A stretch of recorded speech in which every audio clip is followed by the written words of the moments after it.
Hello friends, welcome to विज्ञान तक। Friends, यह क्लास 11th के बायोलॉजी का फुल कोर्स चल रहा है। अध्याय नंबर है 11 और अध्याय का नाम है पौधों में परिवहन अर्थात ट्रांसपोर्ट इन प्लांट्स। फ्रेंड्स, मैंने इस चैप्टर का 7 पार्ट पहले ही बना दिया है। यह 8वां पार्ट है। साथ ही मैंने क्लास 11th का लेसन 1 से लेकर लेसन 10 तक का कंप्लीट वीडियो बना दिया है। अगर आपने ये सभी वीडियो नहीं देखे हैं तो ऊपर आपको यहाँ पे आई बटन पे या फिर नीचे डिस्क्रिप्शन में उन सभी वीडियो का लिंक मिल जाएगा।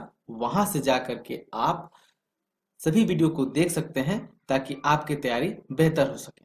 तो चलिए बिना किसी देरी के आज के वीडियो को शुरू करते हैं। आज हम लोग पढ़ने वाले हैं वाष्पोत्सर्जन यानी ट्रांसपीरेशन। ठीक है, वाष्पोत्सर्जन क्या होता है, कैसे होता है, ये सारा कुछ जानेंगे। तो चलिए समझते हैं।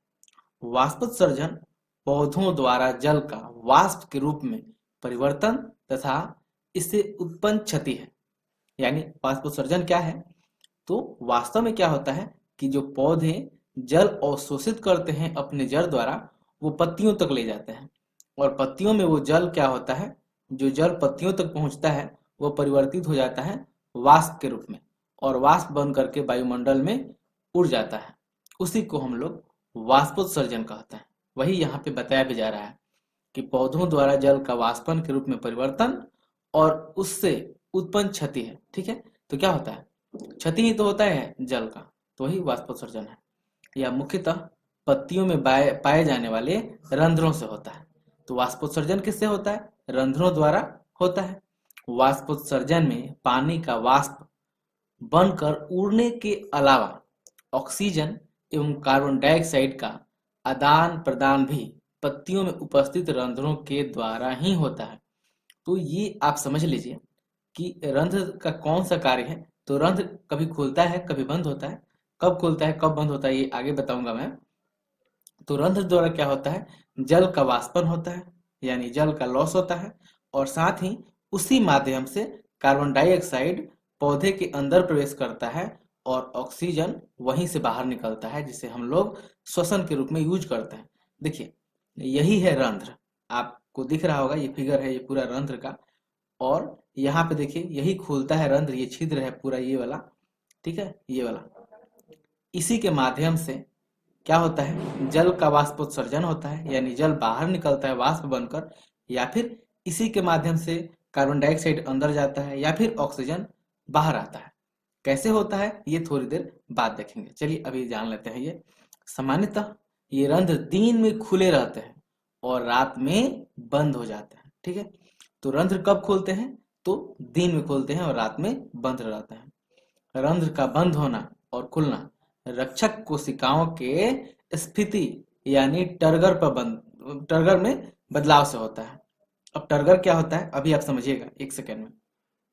ठीक है, तो अभी याद रखिए जो रंध्र का खुलना या बंद होना है वो किसके द्वारा नियंत्रित होता है, तो रक्षक कोशिकाओं द्वारा। और रक्षक कोशिकाओं में क्या होता है, तो उसकी स्थिति पर, जिसे टर्गर कहते हैं, यानी उनके फूलने और पिचकने पर यह बदलाव होता है। प्रत्येक रक्षक कोशिका की आंतरिक भित्ति रंध्र छिद्र की तरफ काफी मोटी एवं तन्यतापूर्ण होती है। रंध्र को घेरे दो रक्षक कोशिकाओं में जब स्फीति दाब बढ़ता है तो पतली बाहरी भित्तियां बाहर की ओर उभरती है और अंदरूनी भित्ति को अर्धचंद्राकार स्थिति में आने को मजबूर करती है, जिससे रंध्र के छिद्र खुलने लगते हैं।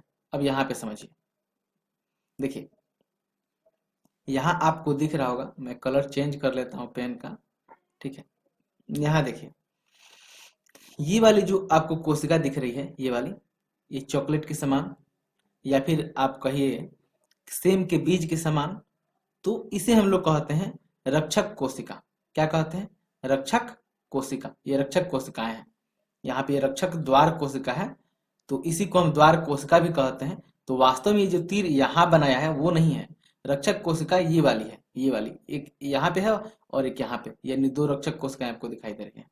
और इन कोशिकाओं के साइड में ये सारी जो कोशिकाएं हैं ये सब, इन्हें कहते हैं सब्सिडरी कोशिका या फिर सहायक कोशिका। अब देखिए होता क्या है, जब जल इसमें प्रवेश करता है, किसमें, द्वार कोशिकाओं में, या जिसे हम रक्षक कोशिका कह रहे हैं, तो द्वार कोशिकाओं में इधर से जब जल प्रवेश करता है तो क्या होती है, ये फूल जाती हैं, ये जो कोशिकाएं हैं वो फूल जाती हैं। तो पहले मान लीजिए कि इस तरह इनकी बनावट है, यहाँ पे ऐसे समझिए, यहाँ पे ठीक है, एक यहाँ पे एक इस तरह बनावट है और दूसरा है उसका बनावट इस तरह से है। अब क्या होगा, इसमें जल प्रवेश करेगा, पूरा जल प्रवेश कर जाएगा। तो जल प्रवेश करने से क्या होता है, ये फूल जाता है, फूल जाता है तो ये अर्धचंद्राकार हो जाती है। अर्धचंद्राकार मतलब टेढ़ी हो जाती है। और फिर ये भी होगी, ये भी फूलती है, तो ये भी क्या होती है, ये भी अर्ध चंद्राकार हो जाती है, तो ये भी ऐसे फूल जाती है। तो दोनों क्या होता है, ये इधर की तरफ फूल जाती है और ये इधर की तरफ। और चंद्राकार यानी आप चंदा को देखते हैं, चांद को देखते हैं, कैसे आधा कटा हुआ रहता है, वैसे ही ये आधा खुल जाता है इधर और ये आधा खुल जाता है इधर। तो बीच में क्या होता है, ये पूरा छिद्र बन जाता है, खाली स्थान बन जाता है। इसी को हम लोग कहते हैं रंध्र, यानी रंध्र क्या हो जाता है, खुल जाता है। और इसी के माध्यम से वाष्प यानी जल जो है वो वाष्प बन करके बाहर निकलता है, ऑक्सीजन बाहर निकलता है, कार्बन डाइऑक्साइड अंदर जाता है। ठीक है, ये समझ गए। अब समझिए क्या होता है। अब एक चीज और याद रखिएगा कि जो इसकी आंतरिक भित्ति होती है, यानी ये वाली भित्ति है जो द्वार कोशिकाओं की, ये वाली, ये आंतरिक भित्ति है, ये मोटी होती है, और बाहरी भित्ति होती है वो पतली होती है। अब समझिए, ये रंध्र की खुलने की प्रक्रिया थी। और फिर रंध्र बंद कैसे होगा, तो फिर वही होता है। अब मान लीजिए कि रंध्र खुला हुआ है, ये दिन में खुला हुआ है, ठीक है, इस तरह से दिन में खुला हुआ है। अब क्या होता है, रात में तो पेड़ पौधे भोजन बनाते नहीं है, तो ये जो जल होता है वो यहाँ से बाहर निकल जाता है, ठीक है, जिसके कारण क्या होता है कि ये पिचक जाती हैं, और पिचक जाती हैं तो फिर से ये सीधी हो जाती हैं, ये सीधी हो जाती हैं। तो ये सीधी हो जाती है तो रंध्र फिर से बंद हो जाता है। ठीक है, अब मुझे उम्मीद है आप समझ गए होंगे कि रंध्र कैसे खुलता है और कैसे बंद होता है। चलिए हम लोग अब आगे बढ़ते हैं। ये तो मैंने आपको बता ही दिया था। देखिए, ये था मेरक्षक कोशिका के भित्ति के उपस्थित सूक्ष्म सूत्राभ भी सहायता करता है। ठीक है, तो इसमें और जो छोटे छोटे ये माइक्रो फिब्रिल्स होते हैं वो भी हेल्प करते हैं। आगे देखते हैं, सेलुलोज सूक्ष्म सूत्राभ का अभिविन्यास और ये क्रम में होता है, न कि अनुदैर्ध्य क्रम में, जो रंध्र छिद्र को आसानी से खोलता है। ठीक है, तो ये और ये क्रम में होता है। जो सूत्राभ होते हैं वो कैसे होते हैं, और ये क्रम में होते हैं, वो अनुदैर्ध्य क्रम में नहीं होते हैं। आपको ये याद रखने की जरूरत नहीं है, मैंने जो बताया वहां पे वो सब इंपॉर्टेंट था, वहां तक याद रखिएगा बस। ये आपको याद भी नहीं रहेगा शायद।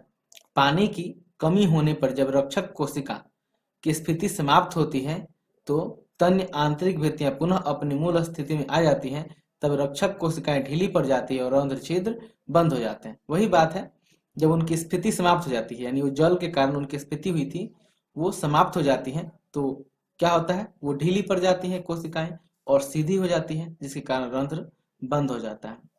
सामान्य तौर पर एक पृष्ठधारी यानी प्रायः द्विबीजपत्री के नीचे की ओर अधिक संख्या में रंध्र होते हैं, जबकि एक द्विपार्श्वी यानी एक बीजपत्री पत्ती में रंध्रों की संख्या दोनों तरफ लगभग बराबर होती है। तो यहाँ पे भी आप याद रखिएगा कि अगर द्विबीजपत्री कोई पत्ती है, मान लीजिए कि ये पत्ती है, ठीक है, और ये द्विबीजपत्री है, तो द्विबीजपत्री में क्या होता है, एक तरफ ज्यादा होता है, रंध्रों की संख्या क्या होती है, एक तरफ ज्यादा होती है, जबकि एक बीजपत्री जो होता है उसमें दोनों तरफ रंध्रों की संख्या लगभग बराबर होती है। ठीक है, आगे बढ़ते हैं। वाष्पोत्सर्जन कई बाहरी कारकों जैसे ताप, प्रकाश, आर्द्रता एवं वायु की गति से प्रभावित होता है। ठीक है, तो वाष्पोत्सर्जन कम होगा या फिर अधिक होगा, यह ताप पर भी निर्भर करता है, प्रकाश पर भी निर्भर करता है, आर्द्रता यानी वायु में नमी की स्थिति पर भी निर्भर करता है, और वायु गतिशील है कि नहीं है इस पर भी निर्भर करता है। वाष्पोत्सर्जन को प्रभावित करने वाले अन्य पादप कारक जैसे कि रंध्रों की संख्या एवं वितरण, खुले रंध्रों का प्रतिशत, पौधों में पानी की उपस्थिति तथा वितरण रचना आदि है।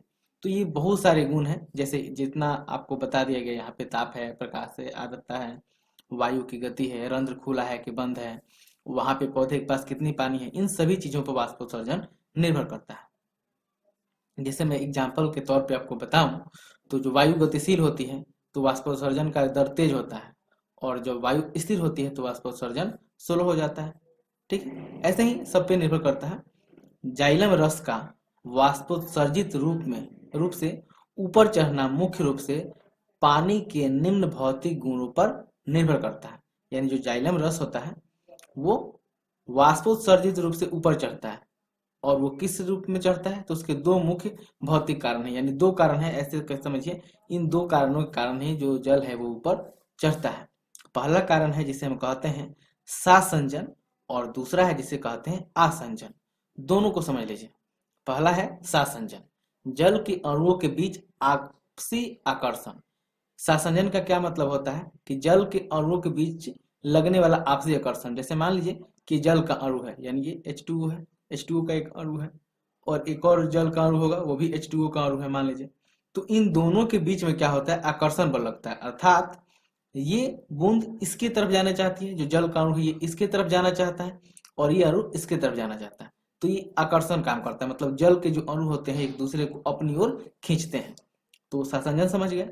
असंजन समझ लीजिए, जल अणुओं का ध्रुवीय सतह की ओर आकर्षण, जैसे कि वाहिकीय तत्व की सतह। यानी जब जल के अणु क्या हो, दूसरी अणुओं की तरफ आकर्षित हो, जैसे वाहकीय तत्वों का सतह। तो जो वाहकीय मतलब वाहनियां होती है, जाइलम में आपने पढ़ा होगा, तो वाहनियों के जो अणु होते हैं वो दूसरे दूसरे पदार्थ के बने, दूसरे तत्व के बने होते हैं। यानी ऐसे समझ लीजिए, जब जल के अणु को ही आकर्षित करते हैं तो उसे सासंजन कहते हैं, लेकिन जब जल के अणु किसी अन्य अणु को आकर्षित करते हैं तो उसे आसंजन कहते हैं। ठीक है, तो सासंजन और आसंजन आप समझ गए होंगे।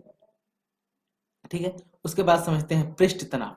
पृष्ठ तनाव आपने पढ़ा होगा फिजिक्स में, नहीं पढ़ा है तो यहाँ समझ लीजिए पृष्ठ तनाव क्या होता है। पानी के अणु का द्रव अवस्था में गैसीय अवस्था की अपेक्षा एक दूसरे से अधिक आकर्षित होना। ठीक है, यानी जो जल के अणु होते हैं वो द्रव अवस्था में गैसीय अवस्था की अपेक्षा एक दूसरे से अधिक आकर्षित होते हैं, तब हम उसे कहते हैं कि वह पृष्ठ तनाव वहां पे कार्य कर रहा है। ठीक है, उसका एग्जाम्पल भी समझ लीजिए। पानी की विशेषताएं उसे उच्च तन्य सामर्थ्य प्रदान करती है, जैसे एक केशिकात्व खिंचाव शक्ति के प्रतिरोध की क्षमता तथा उच्च केशिकात्व अर्थात किसी पतली नलिका में चढ़ने की क्षमता। अगर आप यहाँ इसको समझ लीजिए तो देखिए ये तीन चीज है, आसंजन, सासंजन और पृष्ठ तनाव। ये तीनों मिल करके क्या करते हैं, पानी को ऊपर चढ़ने में सहायता करते हैं। जैसे समझिए, मान लीजिए कि ये पतली सी नली है, बहुत पतली, आप जितनी पतली सोच लीजिए, यानी केस के तरह का। केस इतनी पतली है लेकिन इसके बीच में खाली स्थान है। तो यहाँ पे देखिए, यहाँ पे जल के अणु होंगे तो कैसे ऊपर चढ़ेंगे। यहाँ पे देखिए कौन कौन सा कार्य करेगा। पहले तो सासंजन कार्य करेगा कि जो जल के अणु होंगे एक दूसरे को खींचते जाएंगे। ठीक है, एक दूसरे को आकर्षित करेंगे, तो ये पहला हो गया। असंजन यानी ये इसके सतह से भी चिपकेंगे। और तीसरा है पृष्ठ तनाव काम करेगा। पृष्ठ तनाव क्या होगा, पृष्ठ तनाव के कारण ये जो जल के अणु है वो ऑटोमेटिक ऊपर चढ़ने लगेगा।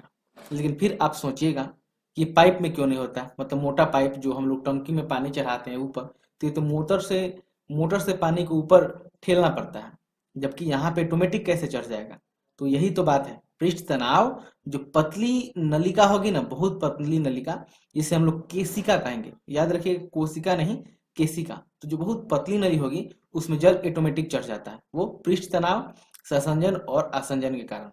और सेम ऐसा ही स्थिति पौधों में होता है, जाइलम में, जो उसमें क्या होती है, बहुत पतली नलिका होती है, तो वहीं पे पृष्ठ तनाव, संसंजन और आसंजन के कारण जल ऑटोमेटिक ऊपर चढ़ता है।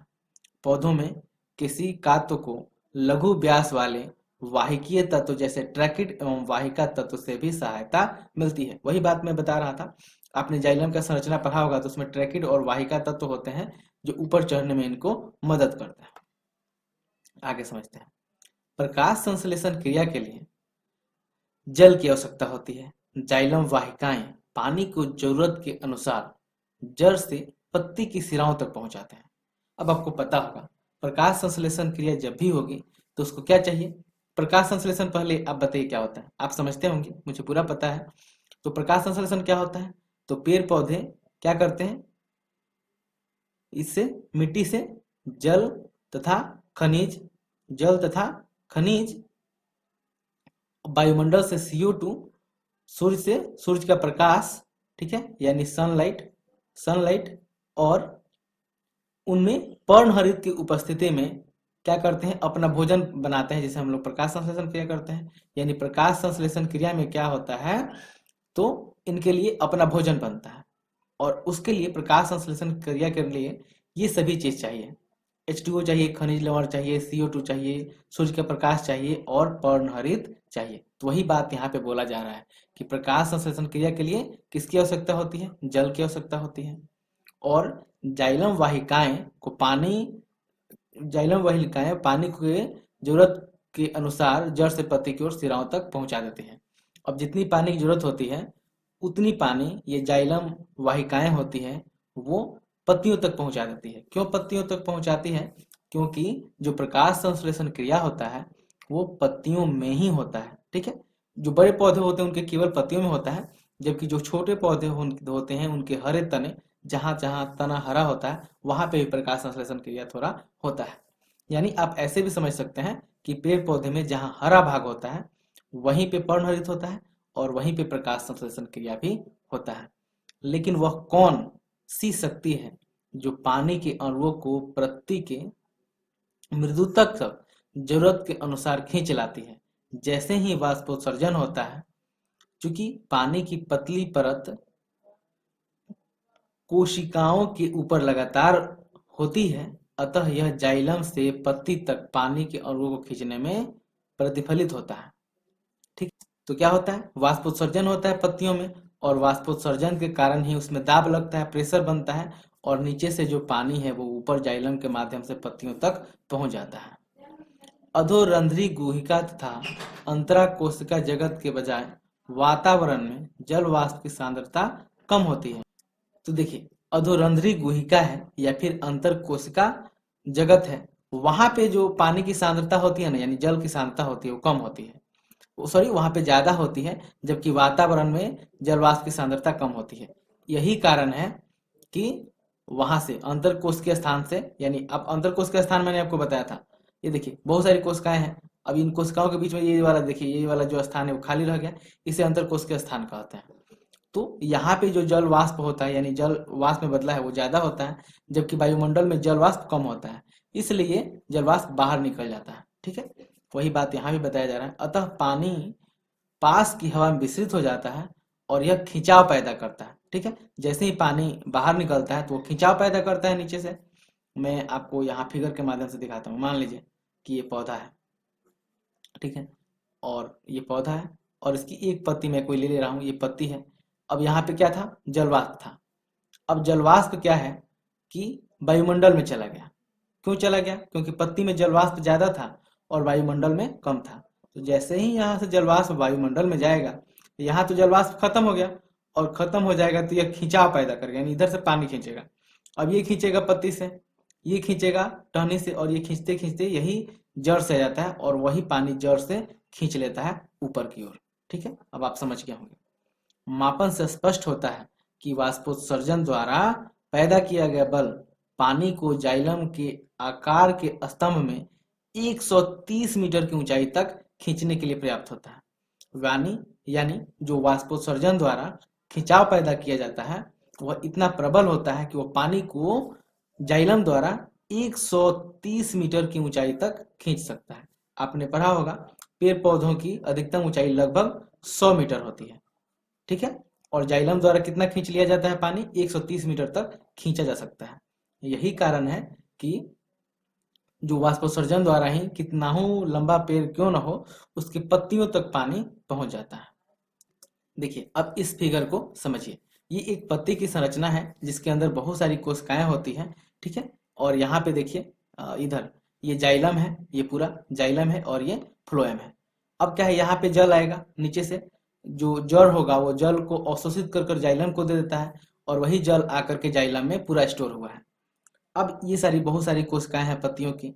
अब इन कोशिकाओं के बीच में ये जो पूरा खाली स्थान आपको दिख रहा है, ये पूरा यही क्या है, अंतर कोशिकीय स्थान है। यहाँ पे पूरा जल वाष्प के रूप में स्टोर होता है। जलवाष्प के रूप में जल जो रहता है वो जलवाष्प बन करके यहाँ पे जमा रहता है, यानी जमा रहता है। और ये रंध्र है, यहाँ पे आपको रंध्र दिख रहा है, ये भी रंध्र दिख रहा है, तो ये रंध्र है। ये जब रंध्र खोलता है तो क्या होता है, ये रंध्र खोलने से यही जो जल है वो जलवाष्प बन करके बाहर निकल जाता है। वही लिखा है आसपास की वायु का विसरण। तो ये क्या होता है, बाहर निकल जाता है वायु बन करके, और यहाँ जल की कमी हो जाती है। ये जल की कमी हो जाती है तो फिर यहाँ पे क्या होता है, खिंचाव पैदा होता है, और ये जल इधर से खींचता है। तो ये जल खींचता है जाइलम से, जाइलम खींचता है जड़ से, और जड़ अपने मूल रोम की सहायता से धरती से जल को खींच लेता है। इस तरह से जल का प्रवाह बना रहता है। चलिए अब बढ़ते हैं अगले टॉपिक पे। ये है वाष्पोत्सर्जन एवं प्रकाश संश्लेषण एक समझौता।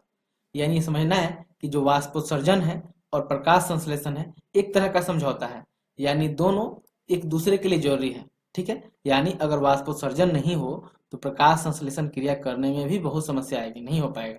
तो कैसे समझौता है ये समझिए। वाष्पोत्सर्जन में एक से अधिक उद्देश्य निहित होते हैं जो निम्नलिखित हैं। तो देखिए, वाष्पोत्सर्जन का काम अनेक सारा है, और वो कौन कौन से कार्य हैं वो यहाँ पे बारी बारी से देखते चलिए। पौधों में अवशोषण एवं परिवहन के लिए वाष्पोत्सर्जन खिंचाव पैदा करना। ठीक है, तो पौधों को अवशोषण करने के लिए, मान लीजिए पौधा को मृदा से जल अवशोषित करना है, खनिज अवशोषित करना है, तो ये क्या करता है, वाष्पोत्सर्जन होता है। तो क्या करता है, वाष्पोत्सर्जन होने से पौधे की जड़ में खिंचाव पैदा होता है, और उसी खिंचाव के कारण जो जल होता है वो जाइलम के माध्यम से ऊपर तक चढ़ जाता है।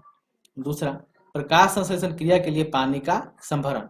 अब प्रकाश संश्लेषण क्रिया के लिए पानी तो चाहिए, और पानी ऊपर कैसे आता, तो पानी ऊपर तभी आएगा जब वाष्पोत्सर्जन होगा। वही बात है, वाष्पोत्सर्जन होता है तो प्रकाश संश्लेषण क्रिया भी होती है। यानी वाष्पोत्सर्जन नहीं होता तो प्रकाश संश्लेषण क्रिया के लिए जल पत्तियों तक पहुंचता ही नहीं, और प्रकाश संश्लेषण क्रिया नहीं होती तो भोजन नहीं बनता, भोजन नहीं बनते तो पेड़ पौधे मर जाते, समाप्त हो जाते हैं। ठीक है, आगे देखते हैं। मृदा में प्राप्त खनिजों का पौधों के सभी अंगों तक परिवहन करना। अब मृदा में जितने खनिज लवण हैं उनको पौधों के सभी अंगों में पहुंचाने की जिम्मेदारी किसकी है, जाइलम की। जाइलम द्वारा वहां पे जाएगा, लेकिन यह तभी न जाएगा जब वाष्पोत्सर्जन उत्पन्न हो। वाष्पोत्सर्जन नहीं होगा तो जल ऊपर तक जाएगा ही नहीं। जब जल नहीं जाएगा तो जो जल में कुछ खनिज लवण होंगे वो भी नहीं जाएंगे, ये भी बात है। अगला देखते हैं, पत्ती की सतह को वाष्पीकरण द्वारा 10 से 15 डिग्री सेल्सियस तक ठंडा रखना।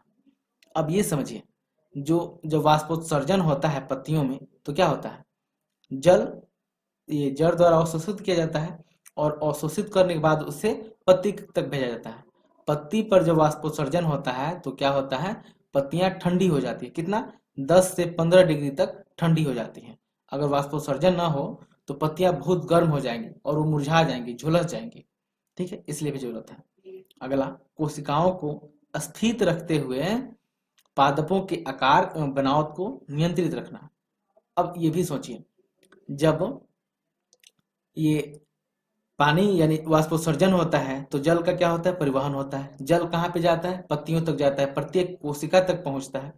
अगर जल प्रत्येक कोशिका तक नहीं पहुंचे तो क्या होगा, जल जब ये जल कोशिका तक नहीं पहुंचेगा तो कोशिकाएं होंगी वो ढीली पड़ जाएंगी। ठीक है, कोशिकाएं ढीली पड़ जाएंगी तो पूरी पत्ती का निर्माण तो या तना का निर्माण तो कोशिकाओं से ही हुआ है। तो जब कोशिका ढीली पड़ जाएगी तो उसका तना ढीला हो जाएगा, पत्ती ढीली हो जाएगी, यानी जो पेड़ पौधे होंगे वो मुरझा जाएंगे। आप देखे होंगे कि बहुत सारे पेड़ पौधे होते हैं, जब उनको पानी नहीं मिलता है, जल नहीं मिलता है तो ये मुरझा जाते हैं। आपने देखा होगा अपने आसपास कुछ पुष्पों में या कुछ पौधों में कि जब वहां पे बहुत गर्मी पड़ती है, उसको पौधा को पानी नहीं मिलता है तो मुरझा जाता है। यही कारण है कि उसको जल की आवश्यकता पूरी नहीं होती है तो उसकी कोशिकाएं ढीली पड़ जाती है, और जब कोशिकाएं ढीली पड़ जाएंगी तो पेड़ पौधे जो होते हैं वो मुरझाने लगता है। एक सक्रिय प्रकाश संश्लेषण में रक्त पौधे को जल की अत्यंत आवश्यकता होती है। प्रकाश संश्लेषण में उपलब्ध जल सीमाकारी हो सकता है। ठीक है, तो प्रकाश संश्लेषण के लिए जल की काफी ज्यादा आवश्यकता है, और जो जल है वो सीमाकारी हो सकता है। यानी जल ऐसा हो सकता है कि जल का लिमिट हो, उससे ज्यादा नहीं होगा, उसी को ये सीमाकारी बोल रहा है कि एक सीमा तक ही जल हो सकता है, जिसे वाष्पोत्सर्जन और प्रभावित करता है।